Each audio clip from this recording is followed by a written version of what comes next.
Hey guys, Squatch here. In this video, I want to address two minor issues that I've come across on my Dillon XL750s.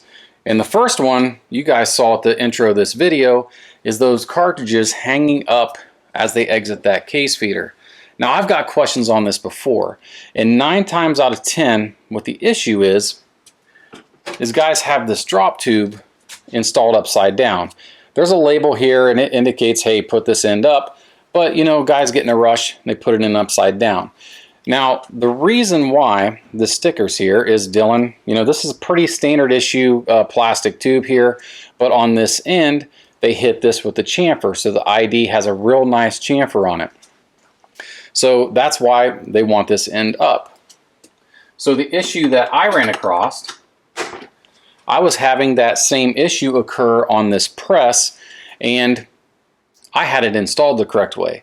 So what I've done is I'm going to show a quick picture here. I compared this drop tube to the drop tube on my other press that hasn't given me any issues. And what I found was that this drop tube, the chamfer was there, but it was not nearly as pronounced as the other one. So I'm going to show you a quick way to address that with a tool that you should have on your bench already. Alright, so to fix the case bunching issue at the top of the case feeder and address that lead-in chamfer on that drop tube, a real quick way to remedy that was with one of these ID/OD chamfer tools. Use the standard one, not the VLD, and go in there and just ream that chamfer out a little bit, and I'll show you how I did it real quick. So what I've done is I've went ahead and taken my chamfer tool and I've chucked it up here, so I'm using the ID side of the chamfer tool, and now I'm going to take my drop tube and just go ahead and stick it up against that chamfer tool and just spin it. And it doesn't take a lot of pressure, and I'm going to get that chamfer more pronounced on my drop tube here. Alright, so I've showed you guys how to fix that little annoying issue with those cartridges backing up there in the case feeder, and since I've done the chamfer or re-reamed that chamfer on this drop tube and made it more pronounced, similar to my other case feeder tube there, I haven't had that occur again since. So that if you guys are experiencing that, just check out the end there, take your ID chamfer tool, ream it out a bit, and I'm thinking your issues will probably go away as well. So the second issue, and I'm going to dub in a real quick video here, is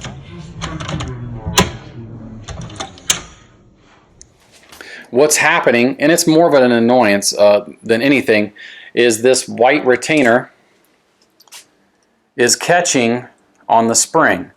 And what I found was there was a sharp edge around the spring and a sharp edge on the inside of the white clip.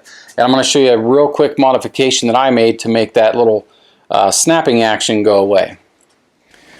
Alright, so the first thing that we're going to do is we're going to take our failsafe rod apart, and we're going to get the spring, and this is the compression spring. You guys should recognize this.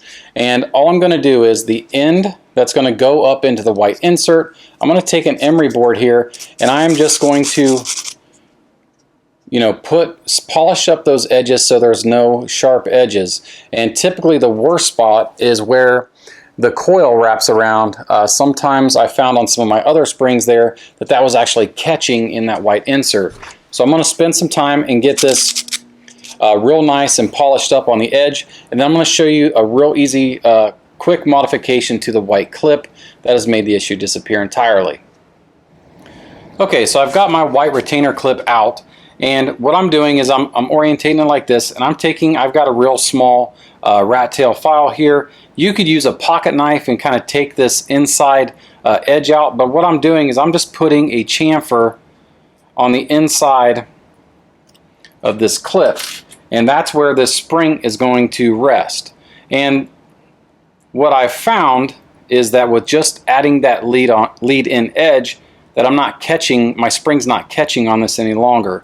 So it's eliminated that little annoying jerk that you get sometimes on your failsafe rod. Alright, so I showed you how I eliminated those two little hiccups that I was experiencing on my Dillon XL750. Like I said, the cartridge jamming up there in that case feeder has completely gone away. No more issues. And the little jerking that I was talking about there at the bottom of our failsafe rod, just polishing that spring up and adding a little chamfer to that plastic clip, completely gone away. I haven't seen that come back since. But I wanted to take a quick minute to show you guys how you can fix a couple little things yourself without having to spend any money and use tools that you probably have on your bench already. So if you guys have any questions or comments, hit me up on my Gmail, squatchreloading@gmail.com. You can always message me on Facebook and Instagram at Squatch Reloading. And if you want to support the channel, find us over at Patreon, patreon.com/Squatch Reloading. I'll put a link down in the description below. If you guys like these videos, please hit that subscribe button, hit the bell with notifications so you stay up to date on everything we're dropping here as of late. But until next time, guys, God bless.